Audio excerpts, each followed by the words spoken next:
Hijrah, seperti sederhana kalimat ini, atau kata kita esensikan perpindahan dari kurang baik menjadi lebih baik, atau dari buruk menjadi lebih baik lagi.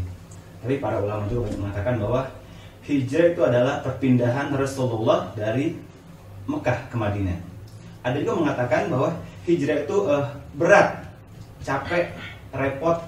Kenapa? Siap-siap dengan hijrah, siap-siap ditinggalkan, siap-siap kebiasaan harus dilupakan semuanya. Datang dengan orang yang baru lagi, datang dengan pribadi yang baru lagi.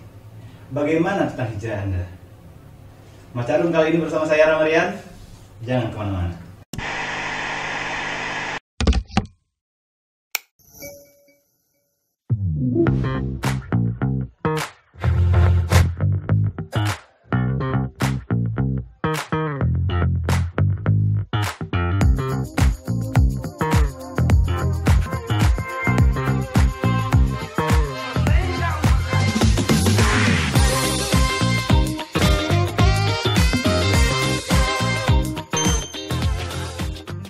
Para ulama mengatakan adalah hijrah itu nggak bisa sendiri.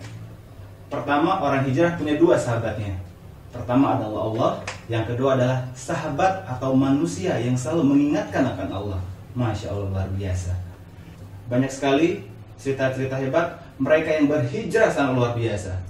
Masya Allah, di studio Macarum kali ini sudah hadir sosok yang sangat inspiratif, luar biasa. Berani meninggalkan segala hal dalam artian kepopularitasan, nama besar, bahkan kebiasaan-kebiasaan lamanya yang dia pikir mungkin sudah that is comfort zone. Dan sekarang sosok yang memberi inspirasi hebat ini seringkali memberikan wejangan-wejangan ataupun kata-kata bijak ataupun motivator buat anak muda. Biar ayo kita sama-sama hijrah. Hijrah itu nikmatnya bersama. Alhamdulillah sudah hadir di studio Macarum kali ini. Assalamualaikum warahmatullahi wabarakatuh, Kang. Waalaikumsalam warahmatullahi wabarakatuh. Kalau anak muda ya, semantaran saya gitu lah. Masih muda kan, kalau kalian udah pada expire gitu ya. Kita masih apa sosok seorang atau sosok band legend di Bandung. Oh, ya, legend ya, kayak fosil gitu. Kayaknya sepuh banget itu legend. Ya. Yes. Salah satu lagunya adalah Dia. Keren banget. Jadi sering banget kan waktu saya di radio juga lagu Dia itu saya puterin. Dan lagu-lagu dari Rockers. Luar biasa. Ini dia salah satu pentolan ya yang ada di Rockers. Beliau adalah Kang Ucai. Kang, sebenarnya nama lengkap seorang Ucai itu siapa sih? Nama lengkap saya ya, Masya Allah ya, ini yang ngasih nama perintah dari kakek untuk bapak saya. Itu kan kakak tuh nama-nama dari pewayangan ya, Arli Aris Munanda, gitu, Rama Sagita. Cik tuh yang ketiga mah rada Islami, itu titipan dari kakek, dan akhirnya dikasih nama Nur Al Kautsar. NOOR Al Kautsar. Salah satu surat di Al-Quran ya? Surat terpendek ya. Nah disitulah saya juga waktu kecil tuh kok nama saya kayaknya agak beda sendiri gitu dari kakak-kakak. Ternyata sejarahnya dari situ, dari kakek. Dari kakek ada titipan lah. Kalau yang tadi kakak pertama siapa namanya? Arli Aris Munandar. Oke, perwayangan. Nomor 2? Rama Sagita. Rama Sagita. Sagitanya Sagitarius. Oh, gitu. Cuman kan ya mungkin orang tua kan mungkin ya informasi tentang nama anak atau apa kan dulu mungkin ada uzur. Ada uzur yang dimana kita harus bersikap legowo gitulah dengan ya mungkin setiap orang tua kan zamannya beda-beda ya. Tahun 60-70 itu kan mana ada kayak shift kayak apa gitu ya, media-media dakwah anak-anak muda gitu kan, informasi pun nggak sekencang sekarang. Kita sekarang buka handphone, lihat YouTube, Instagram, Twitter, udah dapat ilmu gitu kan. Kalau dulu kan mungkin referensi masih sedikit, jadi masih nama-nama yang populer di sekitaran lingkungan diambil gitu kan. Nah itu kita ya harus ke orang tua, adabnya harus dipakai lah gitu. Jangan sampai wah nama saya kok ini gitu. Jadi Akang Ucai ini putra ketiga dari 4 bersaudara. Yang terakhir perempuan, yang 3 laki-laki, 1 perempuan. Nah yang terakhir perempuan namanya terakhir Rianti. Indonesia lah ya namanya ya. Ada Nurnya sih, Nur Rahmawati ya. Masya Allah, Alhamdulillah. Jadi putra ketiga dari bapak Bapak Ruli dan Ibu almarhum Bapak Ruli. Ibu masih ada, Ibu Andriati. Masya Allah. Sehat terus Kang ya buat mama atau ibu juga Kang ya, dan keluarga semoga amin. Ya. Ini detail semua nama-nama keluarga ya. Kakak ini kan kartu keluarga. Alhamdulillah kita udah tahu alamat aslinya ya sekarang ya. Kang, sedikit nanya nih Kang. Ya. Kang Ucai ini atau Nur Al Kausar ini sebenarnya asli orang Bandung. Asli orang Bandung. Produk Bandung banget ya? Bandung. Ya kalau bapak sih Tasik, ibu Jakarta. Jawa Barat. Oh ada Jakartanya berarti. Terus kalau sekolah kemarin kan semuanya di Bandung semua, dapat pendidikan. Sekolah ya di Bandung semua. Terakhir itu saya dengar sempat masuk di Vkom. Vkom Unpad ya. Sebelum Vkom kemarin? Sebelum Vkom, jadi lulus SMA tuh saya masuk NHI dulu ya. Oh seperti NHI. NHI apa? Tata Boga? Bukan ini. Tata Busana. Room Division ya, pas masuk Room Division ternyata saya nggak suka, itu bukan dunia saya, dan setahun selesai saya keluar, saya masuk Unpad akhirnya. Berarti di NHI nggak tuntas? Nggak tuntas, cuma setahun. Habis itu pindah ke Unpad ya, ngambil broadcasting dulu D3, habis itu lulus ngambil Mankom, manajemen komunikasi S1. Oh, Vkom waktu udah dijadiin Nangor ya tahun segitu ya? Nangor, ya. Jauh ya, tapi ya ya. Terus isi gedungnya juga masih old school lah, nggak kayak sekarang enak banget gitu kan. Jadi ya, itu yang sekarang tuh hasil dulu bayar dan mereka menikmatinya sekarang ya. Kerasa sekali ya. D3 seperti di Vkom, ngambil broadcasting juga, berarti sudah ada niatan buat lari ke broadcasting, bisa penyiar radio, penyiar TV, no anchor, ataupun jadi produk studio lah intinya. Sampai ada yang sampein nggak? Saya tuh sebenarnya waktu SMA tuh pengennya ke IKJ ya. Sempat IKJ? Enggak pengennya dulu, cuman kan tahun 98 tuh dulu kerusuhan Jakarta kan.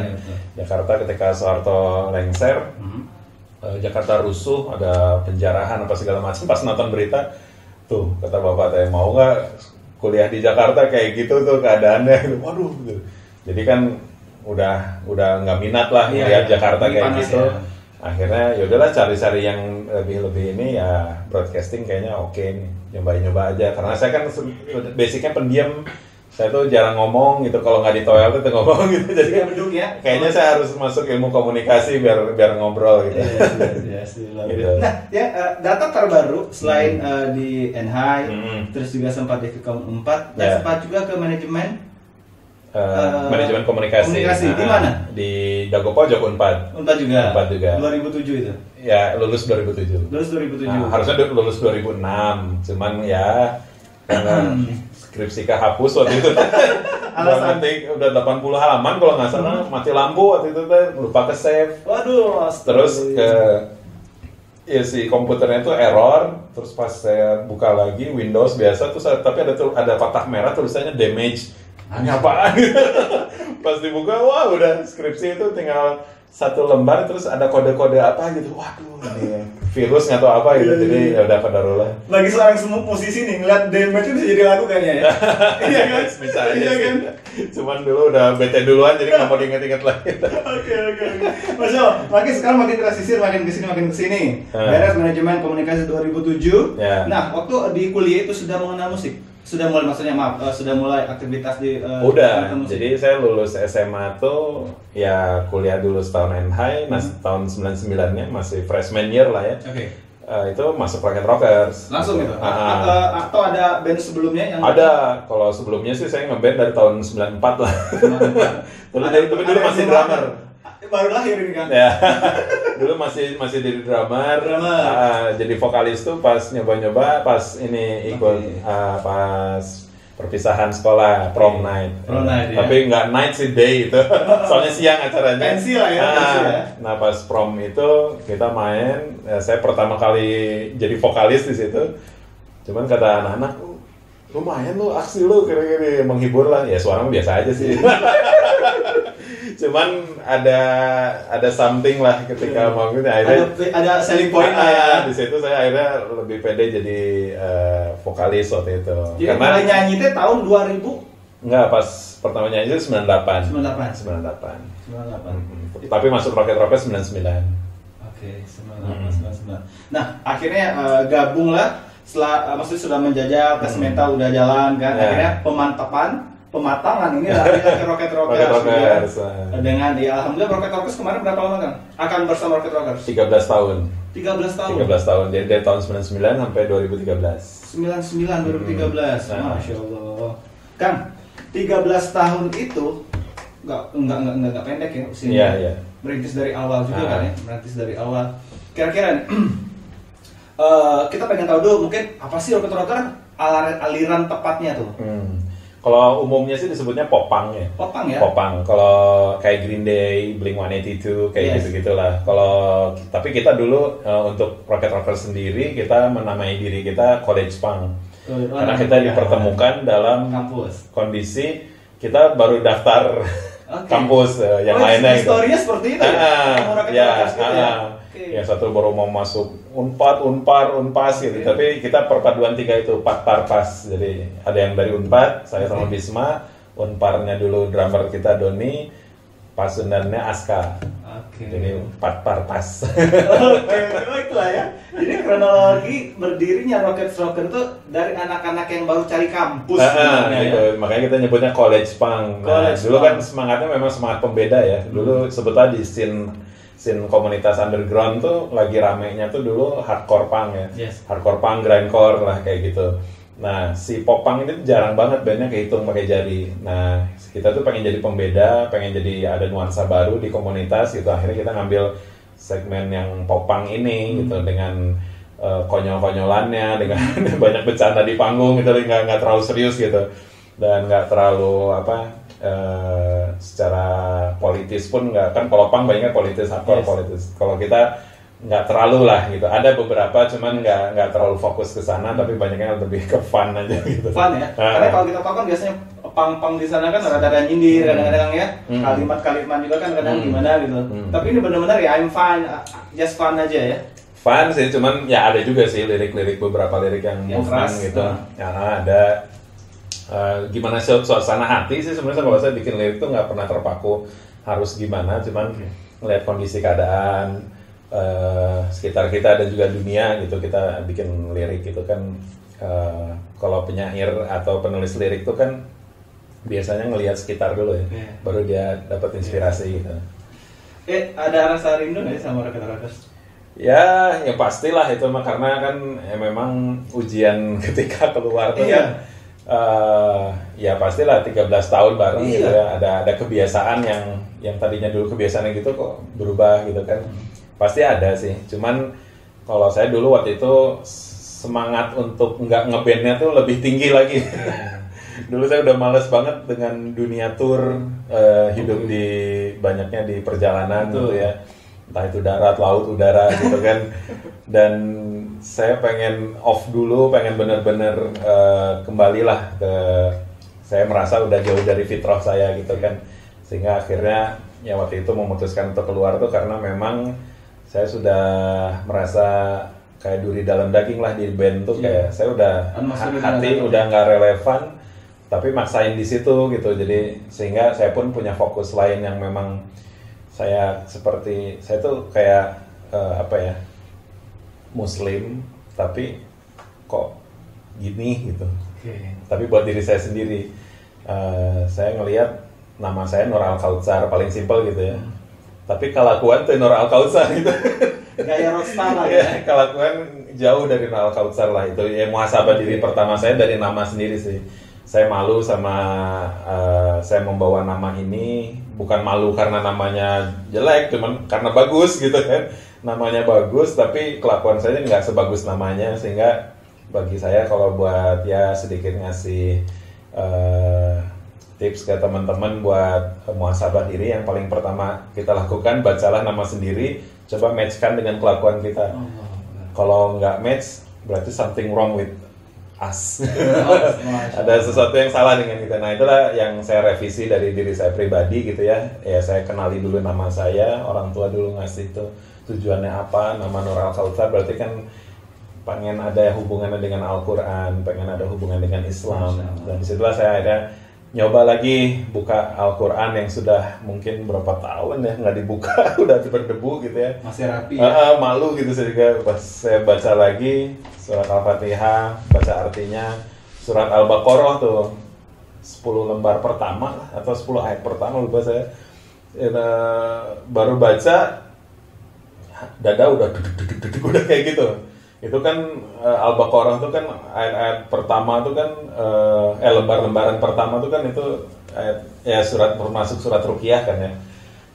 Mungkin saya ke ruqyah. Sendiri ya. Isinya jin unggul. Sabar. Kita akan tahan ya proses perpindahan atau hijrah dari seorang Al-Kautsar ini. Dari Ucai Al-Kautsar, yang nama begitu keren, namanya begitu indah, akhirnya ada panggilan batin ya. Sabar, kita tahan. Sekarang kita masih sisir dulu tentang seorang Kang Ucai. Kang, sudah mulai ada pergolakan hati ya dengan teman-teman. Terus akhirnya pas keluar sama teman-teman masih jalan. Teman-teman roles jalan. Karena kan kita formatnya memang kayak bass jam ya, dua vokal. Satu yang melengking gitu, satu yang biasa aja gitu kan. Saya yang biasa aja gitu kan.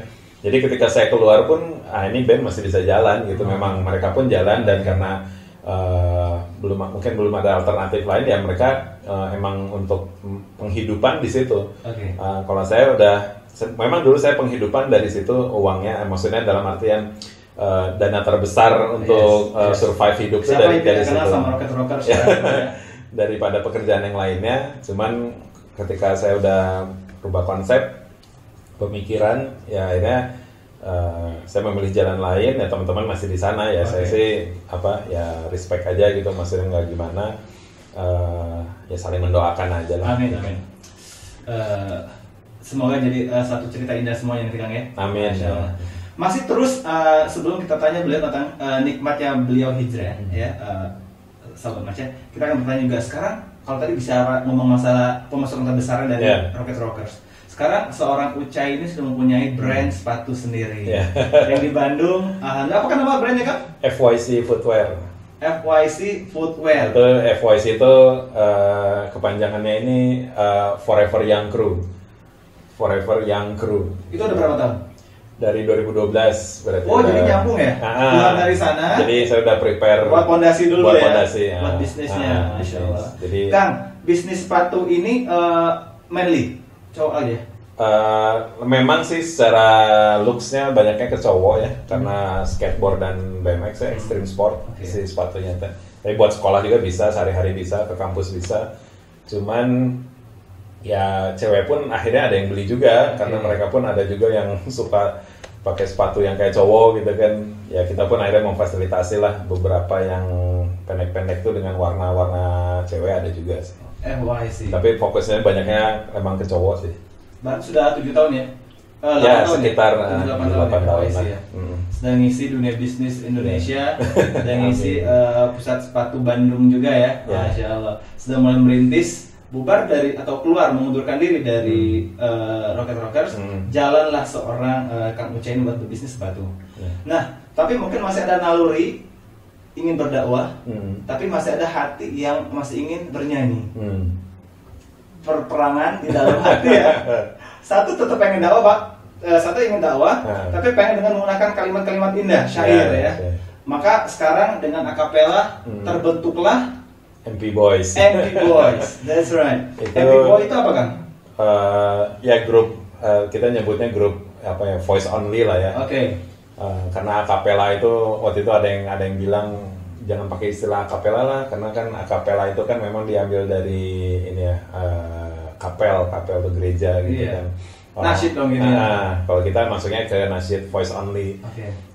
Hanya suara aja gitu kan, ya kita pakai istilah itulah. Kalau yang project saya sendiri yang solo dulu sebelum itu tuh ada solo one man voices saya nyebutnya gitu. Oh, solo tuh yang lagi rame wali kotanya. Apa ya? Ini mulai politis. Ya, yang penting mah jangan inilah apa rezim apa namanya? Mau mancing ya? Tak ada mancing, saya mancing turun temurun. Ya lebih ke ini sih, intinya sih saya juga ngelihat fenomena dakwah di Amerika yang minoritas Muslim ya, di Eropa juga banyaknya mereka one man voices gitu, atau voice only, humming. Betul. Kan pemainnya di Indonesia malah sedikit, padahal kita mayoritas Muslim. Ya mungkin belum ini ya, kalian belum seret gitu, beberapa gitu. Walaupun ada kayak Foka Parabi, beberapa yang seniornya tuh ada Izzatul Islam ya. Itu dia pun hanya pakai perkusi aja untuk alat musiknya. Kalau saya sih ya memilih jalur ini karena ya biar tetap di umat pertengahan lah. Biasa. Satu sisi yang kesana ada yang kenceng banget gitu ya, wah nggak boleh gitu ya. Yang satu sisi udah nggak apa-apa pakai alat musik aja gitu kan. Ya sudah, saya di tengah aja ya. Berarti benar mengikuti konsep yang pop punk tadi yang main di dua kaki ya? Apa ya? Main dua kaki ya. Antara pop dan punk, ini pun main di dua kaki biar aman. Dan mereka menyatukan semuanya. Ya, kalau saya karena pemikiran saya tuh lebih ke persatuan umat ya, nuzumul jamaah. Jadi sekarang tuh waktunya kita umat untuk memikirkan ukhuwah Islamiyah ya, karena di mana kondisi seperti ini ya masalah perkara yang cabang itu harusnya disimpan dulu. Kita punya tujuan yang sama, udah difokus di situ. Jadi kalau Ustadz biasanya ada dakwah di masjid, tapi si visual dan audionya di YouTube-nya tuh dentingan piano, kok kayak masjid dentingan piano ini kurang ya? Kenapa enggak? Nah, PR ya, Masya Allah. Kan lebih kita gitu. Kalau dentingan piano bukan kita, kalau menurut saya ya. Ini mah, tapi ya terangkung ya. Ini mah kalau ada yang udah terjadi ya sudahlah. Saya bukan makomnya untuk masalah ini boleh ini enggak. Cuman bagi saya pribadi lebih safe pakai humming, pakai ya semacam voice only gitu lah. Nasyid lah. Sepakat. Minum dulu kan? Ya, silakan saya minum dulu ya. Udah mulai panas-panas dikit ya. Bismillahirrahmanirrahim. Alhamdulillah. Nah, sudah makin kita sisir kesini lagi, bisnis sudah mulai berjalan. MP Boy sudah mulai berjalan juga. Sudah mulai dakwah dengan syair-syair indah, kalimat-kalimat tauhid lah masuk ke sana kan ya. Sekarang puas dengan hasil MP Boys? Kalau puas sih jangan. Persentasi berapa persen? Masih 60% lah. Belum on target? Ya, belum. Karena kita kan memang ngambilnya di pakem modern ya. Di mana kita ada rapnya juga. Iya. Dan saya masih mengolah itu dan ya so far sih cuman lumayan sih. Maksudnya orang-orang yang udah pada melek tuh akhirnya kita jadi kepake juga gitu. Kan minjemnya buat backsound ini sok aja pakai. Sama kemarin juga main di kayak Muslim United Hijab Fest. Terus juga kalau yang solonya saya pernah main di Hijrah Fest juga gitu kan.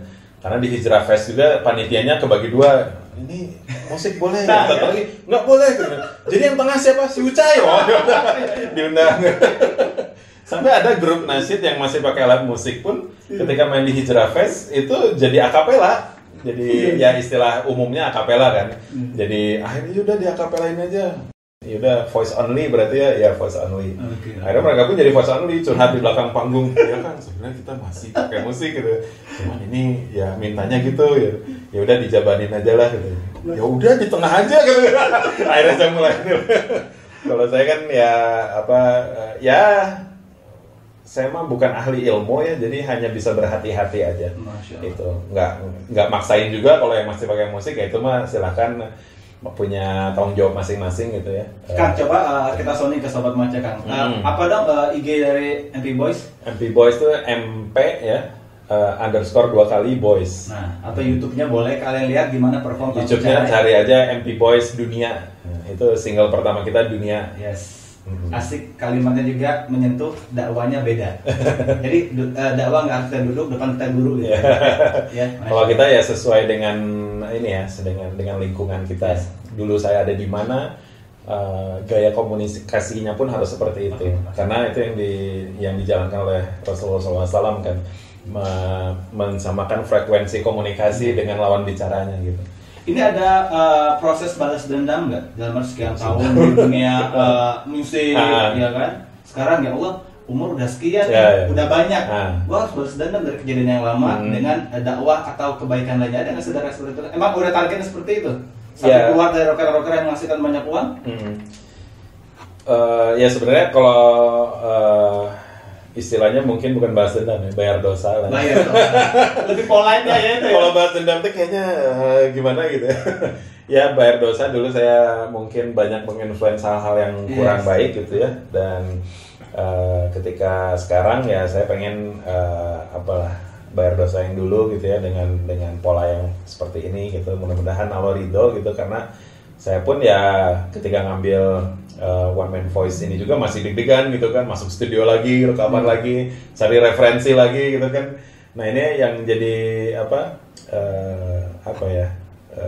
ada beberapa yang bikin saya gundah juga gitu, jadi minta doanya ke Sobat Maca biar saya istiqomahkan lah. Kang, sudah ada gejolak dalam hati untuk mulai berhijrah, untuk meninggalkan hal-hal yang dalam artian subhat ya, yang bla bla bla lah intinya. Udah mulai keluar dari band yang sempat membesarkan nama seorang Ucai, mulai berusaha, mulai berbisnis juga. Tapi ternyata emang jiwa giro seorang petarung itu udah ada. Termasuk beliau ini pada tahun berapa Kang? Pada tahun berapa maksud saya?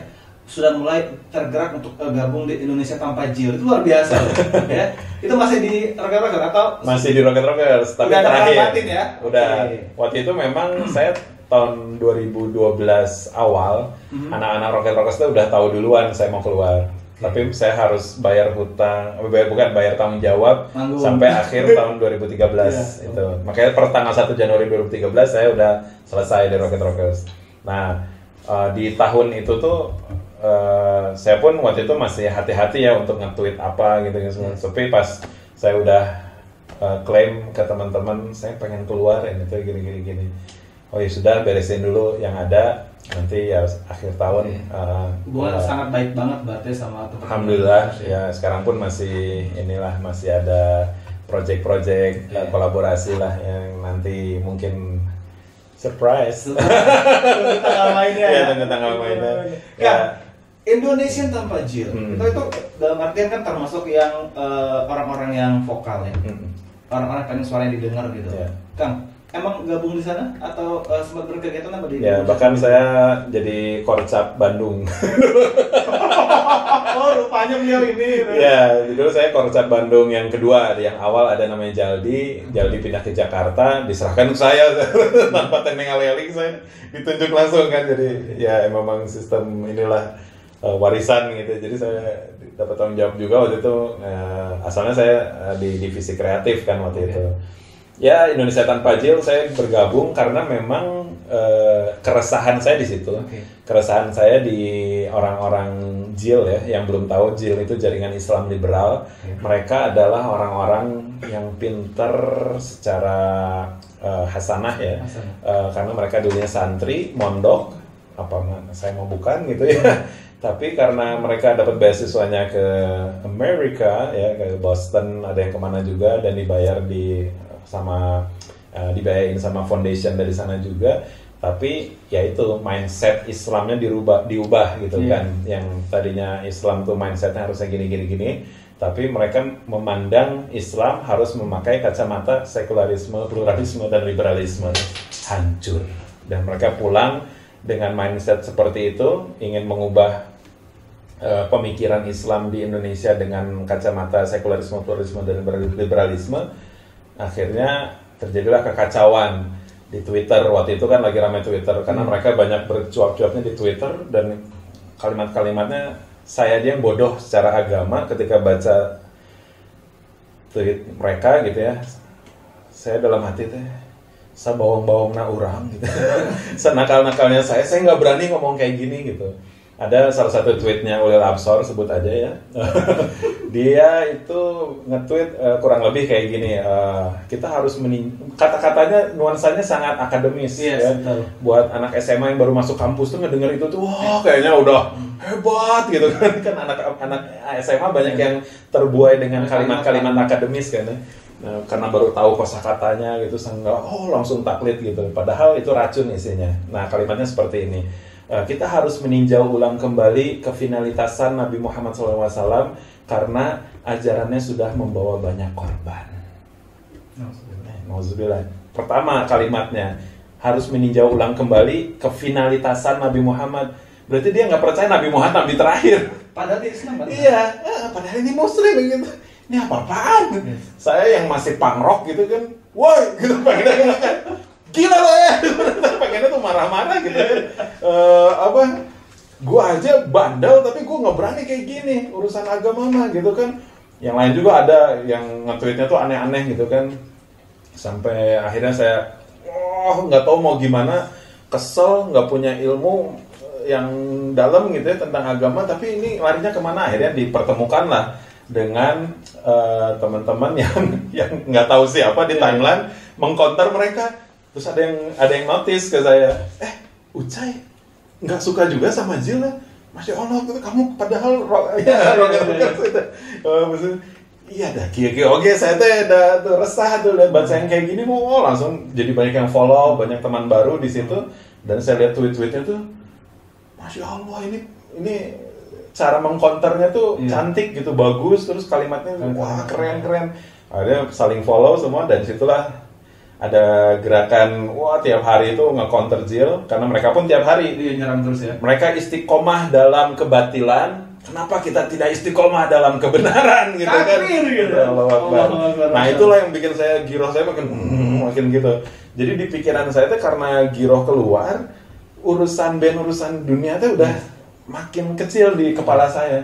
Udah gue sih fokusin aja karena ini urusannya umat. Karena follower saya pun ada yang ngikutin mereka. Bahkan idola dulu saya mengidolakan ya band-band indie Indonesia gitu. Ada pun yang suka nge-retweet si orang-orang Jil itu gitu untuk kepentingan hawa nafsunya itu, bahwa Islam tuh yang fleksibel, yang gini. Tapi fleksibelnya emang lain fleksibel yang bagus gitu. Ini fleksibel yang kacau gitu. Karena itu mah udah merubah bab akidah gitu.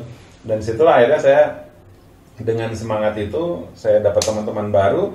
Disitulah muncul hashtag Indonesia Tanpa Jil. Gimana kalau kita bikin Indonesia Tanpa Jil? Karena mereka sebelumnya pernah bikin gerakan Indonesia, walaupun saya bukan di organisasi itu ya, Indonesia Tanpa FPI waktu itu. Mereka bikin demo di orang-orang Jil itu di Bundaran HI. Dia cuma 60 orang isinya, dan di situ orang-orang liberal, ya orang Jil itu sendiri, beberapa sutradara film liberal, dan juga beberapa LGBT di situ. Satu grup lah itu. LGBT ada banci dan segala macam pada ngumpul situ, dan disut sama media massa, dan diberitakannya apa?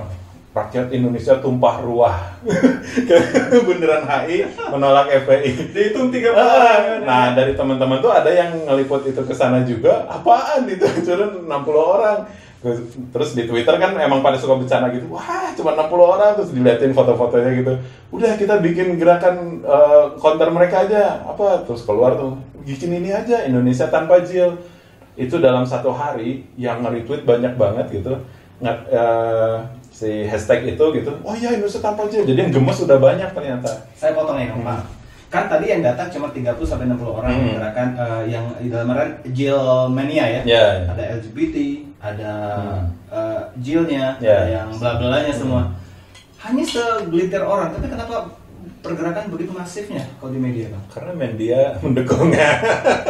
Media di baliknya tuh ya pemikirannya sama dengan mereka, dan mereka punya link di situ juga karena mereka pun salah satu yang berada di media itu juga. Ada visi di sana juga. Ya, dan kita pun akhirnya ya udahlah, kita juga bikin gerakan yang sama. Akhirnya kita pun turun, bikin grup baru, terus si hashtag itu udah kita fokusin bikin Twitternya Tanpa Jil. Itu dalam satu hari langsung 5.000 followers. Berarti ledakan kemarahan umat tuh udah luar biasa terhadap Jil, karena udah bikin Facebooknya pun langsung ribuan followersnya dalam satu hari. Nah di situ akhirnya kita ngelihat, wah Masya Allah, dan waktu itu komunitas dakwah anak muda tuh masih dikit banget. Itu dia.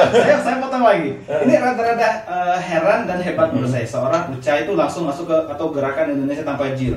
Karena kemarin itu emang komunitas di Indonesia atau di Bandung baru beberapa gelintir atau emang belum ada. Masih sedikit. Yang saya tahu waktu itu hanya peduli jilbab, kayak berjuang subuh gitu ya. Masih gitu ya. Masih yang ikhwan banget ya, yang masih dalam rangka untuk mereka lebih mikir komunitas umat ya. Nah, yang mereka mikirin umat juga, cuman bukan mengcounter kebatilan. Maksudnya kalau ini langsung kan head to head. namanya tuh langsung Indonesia tanpa Jil gitu kan, langsung fokusnya ke itu tong gitu kan, targetnya udah ada gitu. Nah ini bagi sebagian orang yang belum paham tentang ini, shock ini, apa nih, wah anak muda mulai radikal, mulai wah segala macam, padahal kan kita lagi ngurus ini agama kita lagi diacak-acak. Why don't you gitu kan, kenapa kalian nggak peduli gitu kan, ini ada yang lagi ngacak-ngacak agama kita gitu kan, kenapa nggak, ini malah kita diserang juga. Saya juga dapat serangan langsung dari teman-teman yang masih berpemahaman liberal ya, walaupun saya dalam hati pun mendoakan mereka gitu ya, bukan saya mah benci pemikirannya, bukan benci orangnya mah ada karunya gitu, nyaah gitu kita mah ke orang tuh gitu. Dan saya pun pernah mungkin di posisi dia gitu kan, dengan ketidakpahaman akhirnya mencap-mencap segala macam, dan dari kekeosaan itu pun akhirnya ya kita mulai merapikan gerakan di Indonesia Tanpa Jil juga kan, mulai bikin kajian untuk merangkul orang-orang yang nggak paham. Ya akhirnya turun tuh di Bundaran HI juga tahun 2012. Kita 60 orang juga di grup, 60 orang yang turun, ya udah nggak apa-apa deh turun. Waktu itu saya masih tur Eropa kalau nggak salah, si roket-roket, tapi saya mantau. Nah di situ ya mau ke Eropa tuh nurun Jakarta. Tapi saya mantau ini gimana yang turun, Kang, yang turun gila katanya. Gila gimana gitu? Kita kan cuma 60 orang, ya.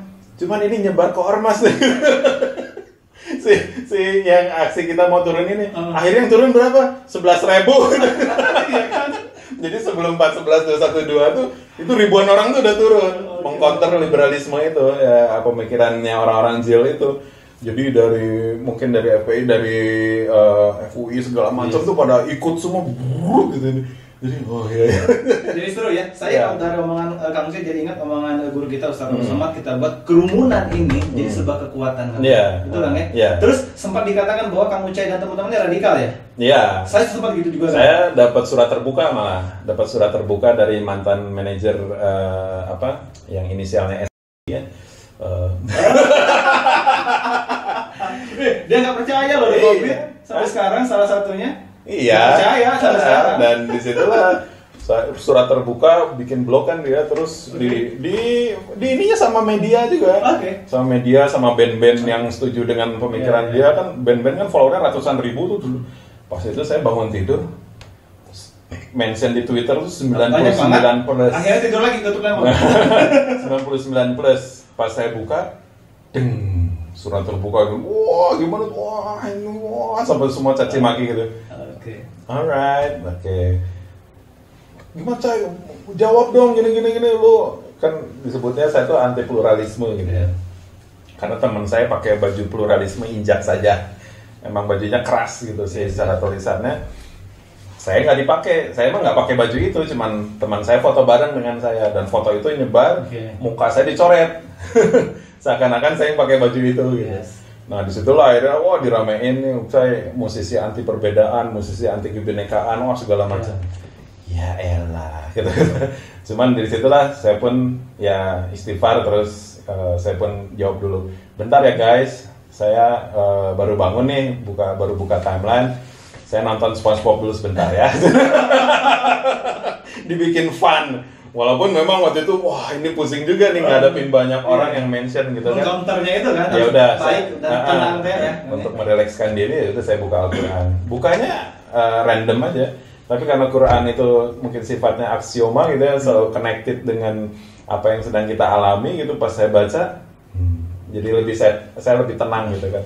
Ada beberapa surat ayat yang ternyata bisa menenangkan saya gitu. Dia udah tutup lagi, emang resiko dakwah seperti ini gitu.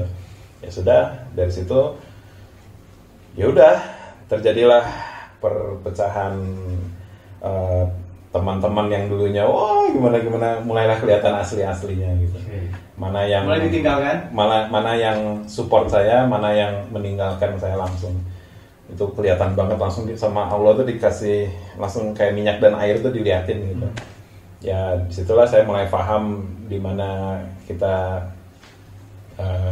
apa ya istilahnya, kalau mau tahu teman sejati kalian siapa gitu ya, perlihatkanlah keberpihakan kita terhadap Islam. Nanti kelihatan mana teman sejati yang dunia akhirat, mana yang bukan gitu. Itu aja sih. Keren kan, Masya Allah. Kang, nanya dikit lagi nih. Tadi kalau kita ngebahas Indonesia tanpa Jil dan yang mereka yang sekuler, bla bla bla tadi, apa sih yang membuat benar-benar dua kubu ini berbeda menurut seorang Ucai? Dua kubu antara Indonesia tanpa Jil dan Jil. Yang pasti mah Jil mah ya memang tujuannya adalah mensekulerkan Islam, meliberalkan Islam dan menjadikan Islam harus komit dengan pluralisme. Padahal kita harus memahaminya itu pluralitas. Kalau pluralisme itu kan menganggap simpelnya gini lah, orang-orang yang ngomong semua agama itu sama kok, sama-sama mengajarkan kebaikan. Sedangkan dalam Islam kan nggak bisa, kita harus eksklusif. Kita harus meyakini bahwa satu-satunya agama yang diridhoi Allah adalah Islam. Yang lain tidak. Loh, kok intoleran? Oh, enggak. Saya mah tetap toleran. Tolerannya gimana? Lakum dinukum waliyadin. Bagiku agamaku, bagimu agamamu. Jadi apa yang intolerannya gitu? Kalau saya kutip sedikit dari omongan seorang Kang Ucai masalah Jil dan juga pluralisme dan liberalisme. Jadi kalau mereka di pihak yang maksudnya liberalisme, pluralisme, mereka lebih mengataskan kemanusiaan bukan ketuhanan. Humanity above religion. That's right. Selalu gitu kan? Warna-warni. Terus masak babi sama kurma gitu kan. Come on man. Kita nggak sebodoh itu ya. Saya agak nafsu nih, agak ngegas nih, ngegas dikit lah. Jadi betul ya, mereka tidak berguna tapi ada kemanusiaan di atas ya. Kembalilah ke akal sehat ya. Kalau lu memang benar-benar orang yang suka dengan toleransi, semenjak ada mereka-mereka itu, semenjak nggak ada mereka-mereka, semenjak nggak ada Jil dan lain-lain, Indonesia relax nggak urusan agama? Relax, damai. Tapi semenjak mereka ribut, yang toleran tuh gini, yang Pancasila tuh gini, yang kebinekaan tuh gini, mereka bikin kebinekaan versi mereka bikin toleransi versi mereka. Tapi toleransinya harus sama-sama merayakan Natal, sama-sama merayakan Waisak gitu kan. Ya tuh gitu, gitu. Kita mah kan punya lakum dinukum waliyadin gitu kan, bagimu agamamu, bagiku agamaku, udah. Sampai situ selesai. Urusan muamalah mah tetap jalan gitu kan sama tetangga sebelah. Kalau misalnya tetangga kita Nasrani sakit, kita tetap menjenguk gitu kan. Kasih buah-buahan gitu kan. Nggak yang gimana gitu, masih relax. Nah ini banyak orang yang terlalu pengen merasa paling toleran, kelihatan paling ya gitu. Nah itu yang bahaya tuh. Akhirnya sombong sehingga punya pemikiran sendiri yang kacau balau. Ini ada logical fallacy di sini, ada kecacatan dalam berpikir sehingga akhirnya mengutamakan hawa nafsu dibanding logika gitu, sehingga akhirnya merasa bahwa toleransi versi saya tuh yang benar gitu kan. Yang lain udah padrun, radikal apa segala macam. Come on man gitu kan. Yang bikin kacau tuh yang mereka itu gitu. Padahal kita tuh menjaga pluralitas. Jadi Indonesia itu kita tuh memahaminya pluralitas bukan pluralisme. Pluralitas itu kita meyakini bahwa keberagaman ini adalah sebuah keniscayaan. Tapi urusan akidah kita nggak bisa campur aduk. Tapi urusan muamalah atau urusan bertetangga jual beli segala macam ya kita tetap jalan gitu. Tapi urusan akidah sorry kita harus eksklusif. Lakum dinukum waliyadin itu. Jadi ya kita harus, saya mengakui agama saya adalah satu-satunya agama yang benar. Kalaupun misalnya ada orang Kristen ngakuin enggak, agama saya satu-satunya agama yang benar, ya silahkan. Relax kan? Betul. Cuma saya nggak mau campur aduk gitu. Nah ini yang parahnya campur aduk, babi campur kurma eta gitu ya. Jadi lihat lagi. Tadi saya mengutip dari omongan Kang Ucai. Banyak sekali mereka yang berkoar-koar tentang kemanusiaan, tentang kebinekaan, keberagaman. Kalau menurut Kang Ucai sendiri, mereka yang berargumen kuat gini sampai men-Twitter, memposting di mana-mana, pasang poster, pasang baliho itu, mereka mempertahankan argumen atau ada yang bayar? Bot ya. Semua dua-duanya kali ya. Kalau yang bayarnya nggak tahu siapa saya. Atau ada yang ngebina? Yang ngebina sih ada kakak pembina itu. I know what you mean gitu. Saya nyimak kok ada yang kakak pembina gitu. Jadi buat yang bisa bagi-bagi lebih baik kan? Iya. Nah itu kan korbannya anak muda banyak ya, yang follow Abu Janda kayak gitu, Denny Siregar segala macam. itu karena mereka itu yaitu satu nggak punya basic pemahaman tentang dasar Islam yang memang standarnya harus gimana, malah mereka merujuknya kepada orang-orang yang tadi kena tiga virus pemikiran itu, sekularisme, pluralisme, dan liberalisme, dan dikemas dengan retorika yang seakan-akan akademis, seakan-akan menarik, seakan-akan benar, tapi ternyata isinya racun. Nah, akhirnya racun-racun inilah banyak yang keracunan sekarang anak muda pemikirannya, yang menganggap bahwa yang nggak ngucapin selamat terhadap hari raya yang lain itu radikal, anti kebinekaan, segala macam. Padahal kalau mereka paham tentang konsep berkeyakinan, konsep toleransi, harusnya mereka rileks. Banyak kok orang-orang yang bukan muslim, tapi dia berpikir jernih tentang masalah toleransi ini. Ya udah, kalau umat Islam memang nggak boleh mengucapkan perayaan untuk agama lain, ya udah biarin aja gitu kan. Saya pun untuk agama lain pun ya kalau lu nggak ngucapin itu juga nggak apa-apa. Bahkan saya udah 10 tahun bermuamalah dengan orang yang berbeda keyakinan gitu kan, dan itu relax-relax aja dari zaman dulu. Tapi kenapa sekarang banyak orang-orang yang menggodok itu dan akhirnya membuat materi-materi yang seakan-akan ya mau nggak mau kita harus campur aduk gitu. Itu menurut saya ada yang bayar. Apakah karena yang ada yang bayar? Ya kayak JIL juga kan dibayar, jaringan Islam liberal itu dibayar oleh foundation. Foundation. Nah, foundation ini tujuannya memang untuk merusak agama Islam. Yang punya target. Karena mereka tahu agama Islam ini kalau secara fisik kuat banget. Sampai sekarang aja mau digimanain pun juga Gaza masih ada gitu kan. Tapi kalau lewat pemikiran, cara menghancurkan Islam lewat pemikiran ini menurut mereka lebih mudah. Makanya kita mumpung masih hidup di sini gitu kan, masih bernafas, kita harus counter pemikiran itu. Dan ini bagian dari perjuangan kita juga untuk mengcounter mereka, biar yang adik-adik kita yang mungkin baru melek dunia gitu nggak terkena virus pemikiran yang disebarkan oleh orang-orang JIL dan lain-lain gitu. Kang, kita tahu pergerakan mereka sangat luar biasa, masif ya. Yeah. Nah, ada masukan nggak sih buat anak-anak muda sekarang, para iwafil yang lagi belajar juga, belajar hijrah juga gitu. Dalam artian bagaimana mengakali atau mengcounter yang baik, paham-paham yang kita katakan itu yang mengatakan radikal-radikal kita tidak. Yeah. Kira-kira apa harus dilakukan? Yang pertama sih minta pertolongan dulu ke Allah ya. Minta pertolongan ke Allah itu yang nomor satu. Jangan sampai kita jumawa dengan ilmu kita, dengan keberanian atau giroh kita gitu ya. Tapi minta pertolongan dulu ke Allah. Kita perbanyak istighfar, kita juga muhasabah diri dulu apa yang harus diperbaiki. Ya kita sambil memperbaiki, sambil jalan juga dakwah. Karena kalau terus memperbaiki nggak dakwah-dakwah ya semua selesai gitu. Nah itu kan kita memang harus punya banyak siasah gitu ya. Dari segi keilmuan pun harus kita asah dulu. Dari segi argumentasi pun harus kita baca-baca literasi yang memang merujuknya ke sana gitu kan. Nah, yang pasti sih ilmu ya. Dan jangan lupa kita sebelum ilmu itu gunakan adab kita. Adab kita dalam melihat siapa lawan bicara kita. Kapan harus tegas, kapan harus berlemah lembut.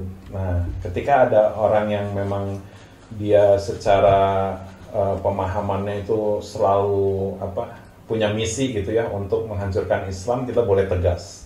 Bahkan keras gitu boleh, maksudnya dalam artian untuk mengcounter secara verbal kepada mereka.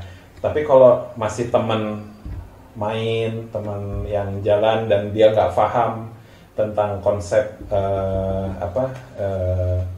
tauhid yang kita jalankan, ya kita harus berlemah lembut, karena jangan sampai kita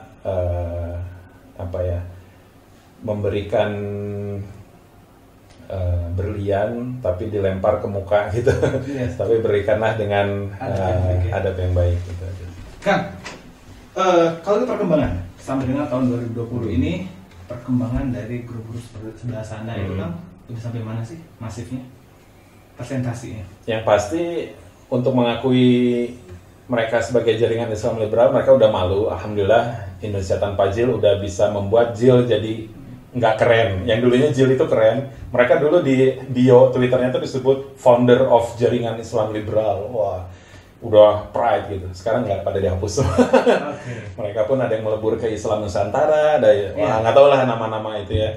baju baru lah. Baju baru, tapi selalu pengen nempel sama Islam. Kenapa pengen nempel sama Islam? Ada Islam feminis lah, ada Islam Islam LGBT lah, apa segala macam. Kenapa ada Islamnya mulu di situ? Karena target untuk menghancurkannya adalah target untuk dihancurkan itu adalah Islam.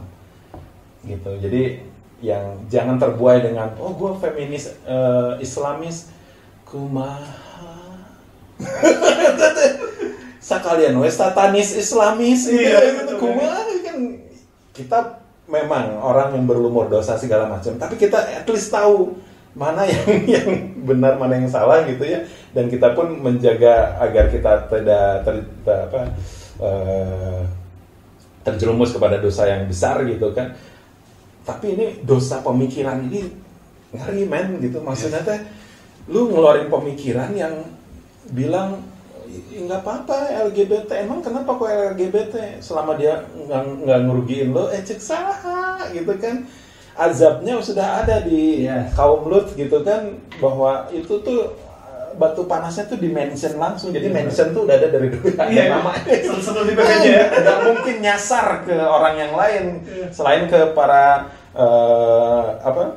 kaum Sodom itu gitu kan, kena gitu kan. Dan kalau kita baca sejarah harusnya kita ngeri gitu ketika ramai sekarang LGBT, pride yang normal aja sampai ngomong gue normal tapi gue pro LGBT kok gini-gini karena gue toleran gitu. Itu gitu. Bagaimana kalau nauzubillah ini mah pahit-pahitnya gitu ya. Anak kalian, anak kamu yang normal tapi pro LGBT punya anak jadi korban sodomi. Nah, kalau bahas seperti itu saya akan bertanya sama ngeri kan? Sok saya kudu rada ngegas teh karena biar mereka berpikir gitu. Saya bukan benci kalian, tapi kalian tuh harusnya berpikir, punya akal ini. Tapi survei loh kan ya, mereka pelaku LGBT, ibarat mereka pelaku LGBT, tapi mereka nggak mau saudara atau keluarga mereka jadi LGBT. Ada yang kayak gitu. Aneh misalnya dari kalimat itu. Dan itu secara fitrahnya dia sadar bahwa LGBT itu wrong, itu penyakit. Dan ada yang ngomong jangan sebut LGBT penyakit, itu intoleran. Atulah. Iya kan, dia bukan LGBT, tapi dia punya adik misalnya. Dia berharap adiknya jangan kayak gitu. Kan aneh. Ibarat benar-benar membuat suatu kebijakan yang blunder bumerang. Nih, saya punya dari hasil rangkuman di Twitter ya, baca-baca yang ahli ilmu gitu ya, saya rangkum. Jadi liberalisme itu jahat. Kenapa? Orang liberal itu suka ngomong gini. Udahlah, jangan ganggu LGBT katanya. Udah biarkan, itu hak asasi manusia mereka gitu kan. Dan dia membiarkan dan mencegah hidayah dengan ngomong jangan ganggu LGBT. Orang Islam memandang LGBT itu seperti apa ketika mereka kacamata Islam? Aduh, ya karunia. Semoga mereka cepat sembuh. Doa, kita mah punya doa. Doa adalah senjata kaum mukmin gitu kan. Semoga mereka kembali ke jalan Allah. So, yang jahat yang mana? Liberal atau Muslim? Gitu aja. Muslim mah ngedoain. Aduh, saudara saya jadi LGBT ya, pulang-pulang dari ini merantau berlayar gitu, berlayar di kapal laut gitu, pulang-pulang karena hidup di laut karena nggak ikan lain. Maksudnya jadi terpengaruh sama kehidupan di sana, pulang-pulang jadi LGBT kan kita at least pertama punya doa gitu kan, ya Allah kembalikanlah ia ke jalan engkau gitu at least. Kedua kita bisa dengan ucapan. Nah, untuk merubah setidaknya mengubah pemikiran dia gitu kan, untuk kembali ke jalan Allah. Dan itu teman saya ada, dia seorang ibu dan dia punya pegawai yang gay, ya sebut jangan gay, terlalu halus, kaum Sodom, harus gitu ya, karena gay itu hasil akhir dari perubahan makna, perubahan kata ya. Yang pertama kaum Sodom kan, sodomize itu terlalu kasar buat mereka. Mereka orang liberal pinter bikin literasi baru, akhirnya diubah jadi homoseksual biar ada kata yang homoseksual, ada kata yang ilmiahnya gitu, tapi ketika dilempar ke masyarakat masih serem, homo gitu kan, serem, akhirnya diubah jadi gay artinya senang gitu kan, gembira gitu kan, akhirnya jadi positif maknanya, akhirnya banyak orang yang menerima gay. Nah ini bahaya, makanya saya ngomongnya kaum Sodom ya. Jadi kaum Sodom ini teman saya punya pegawai kaum Sodom dan dia nggak enak hati gitu ya, punya pegawai tapi gitu. Akhirnya dia panggil, ketemu ibu ya di kafe ini, di traktir sama ibu. Karena kan salinglah memberi hadiah maka engkau akan saling mencintai gitu kan. Sunnah dulu dijalankan, malah curhat sok kenapa kamu gini. Nah dia pakai perspektif seorang ibu. Lu mikirin ibu lu nggak? Apakah ibu lu ketika hamil dia berdoa semoga anak gua jadi gay? Kan nggak mungkin. Lu dari situ tahu nggak gay itu salah gitu? Ya tahu bu, gini. Nah itulah pendekatan yang baik ya. Ya mungkin bisa jadi masukan juga buat orang-orang yang ingin mengubah keadaan saudaranya ya, atau tetangganya, temannya yang mungkin terpapar virus kaum Sodom itu. Gitu. Masya Allah. Mempunyai adab yang tetap ya, jadi tetap santun. That's Muslim tuh selalu punya solusi.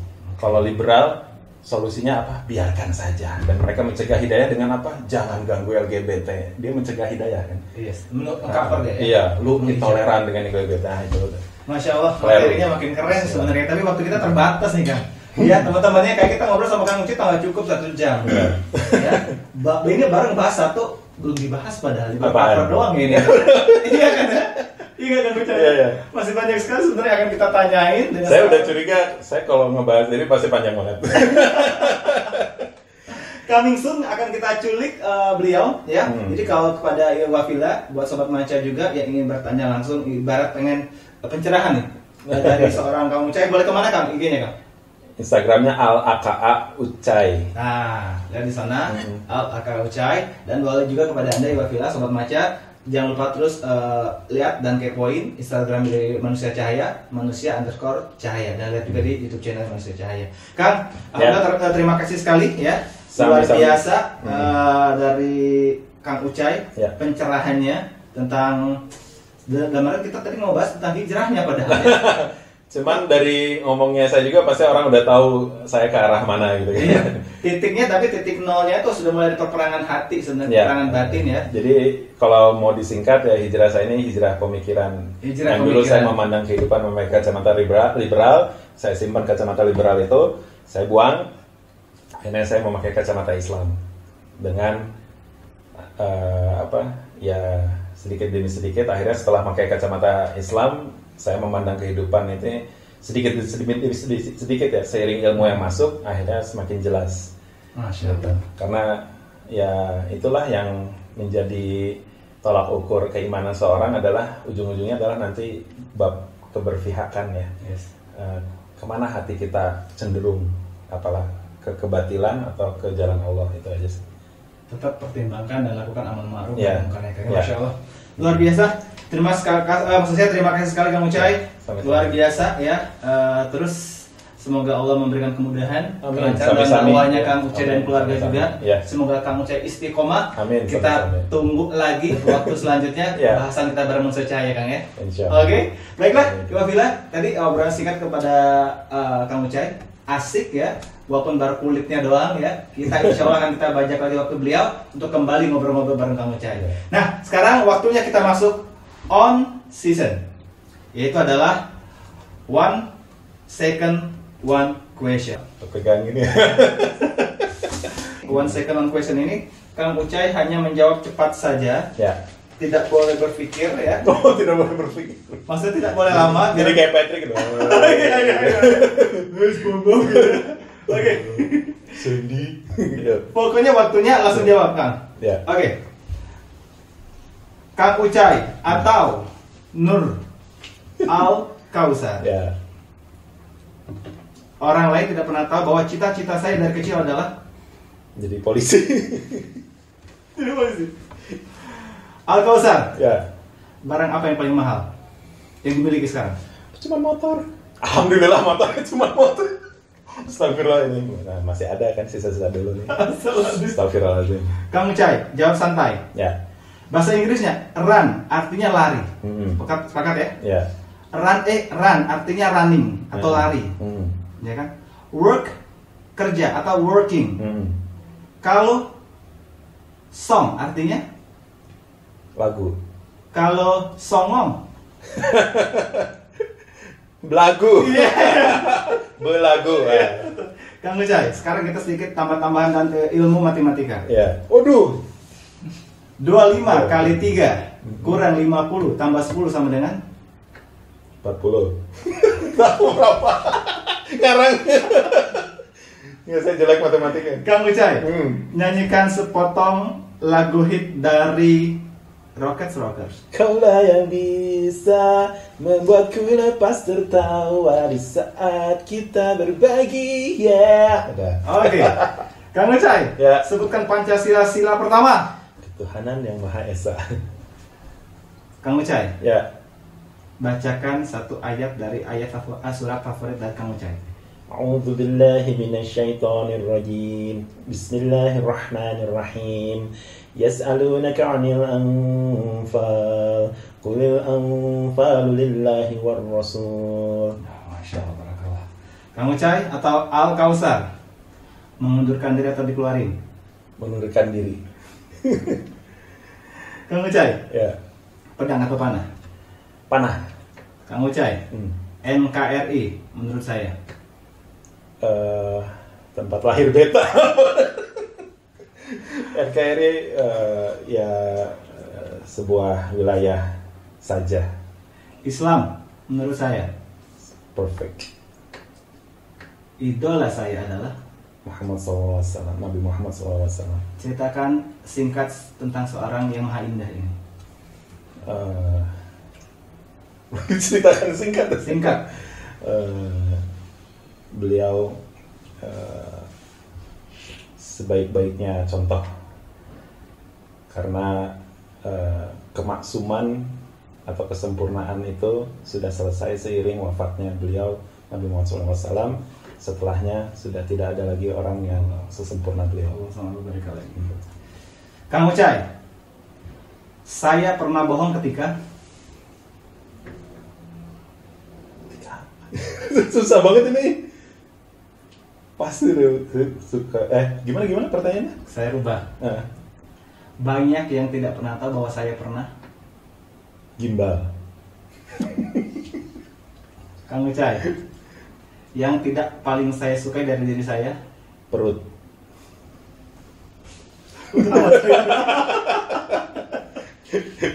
Kameramen tuh. Sadua. Terus Kang Ucai, ya. jelaskan sedikit tentang amanah. Amanah. Gimana ya?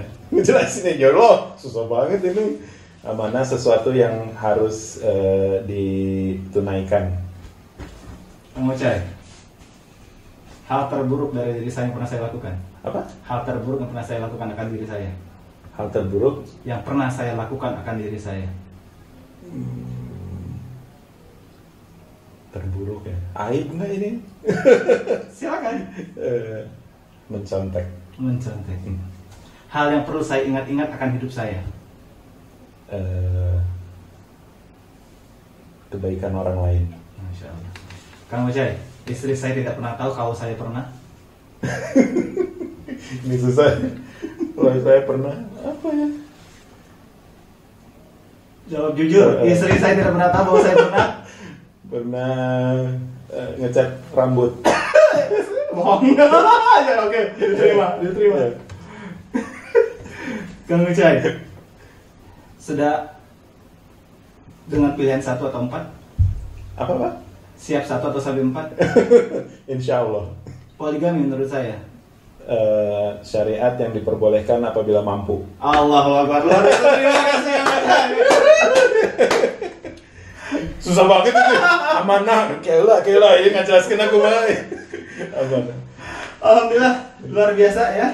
Ternyata kelihatan ya Kang Ucai. Bodoh. Kalau saya ulang lagi. Ya, saya takut jawab tapi isinya aib kan nggak boleh. Betul. Sepakat. Kang, kalau saya ulang lagi tadi. Ya. 25 kali 3 25 kali 3 kurang 50 tambah 10 jadi 35 ya. iya. Tadi udah 40 ya. Ayo bantu 5.000 nya. Baiklah, terima kasih. Ya. Terima kasih Kang Ucai. Sami-sami. Sehat ya. Ya. Minta doanya semoga saya cerdas. Kang istiqomah. Amin, Semoga sami-sami. bermanfaat, sukses Amin. terus, usaha juga Amin. lancar ya. kita doain terus semoga Mucai semakin istiqomah ya, dakwahnya Amin. makin ngabret, makin Amin. berani, jadi sosok yang baper bawa perubahan buat umat tentunya ya. Amin. Terima kasih. Amin. Halangan hajar Kang ya, bareng-bareng ya. Insya Terus Allah. pada Anda juga Iwafila, kalau kemarin ada yang mengatakan Anda radikal ataupun Anda intoleran, katakan iya. Kenapa? Iya, kami radikal karena kami ramah, terdidik dan berakal. Ramarian dan Kang Ucai pamit. Ramarian pamit ya. Ucai pamit. Saya pamit. Pak Jarum, bye-bye. Assalamualaikum warahmatullahi wabarakatuh. Assalamualaikum warahmatullahi wabarakatuh.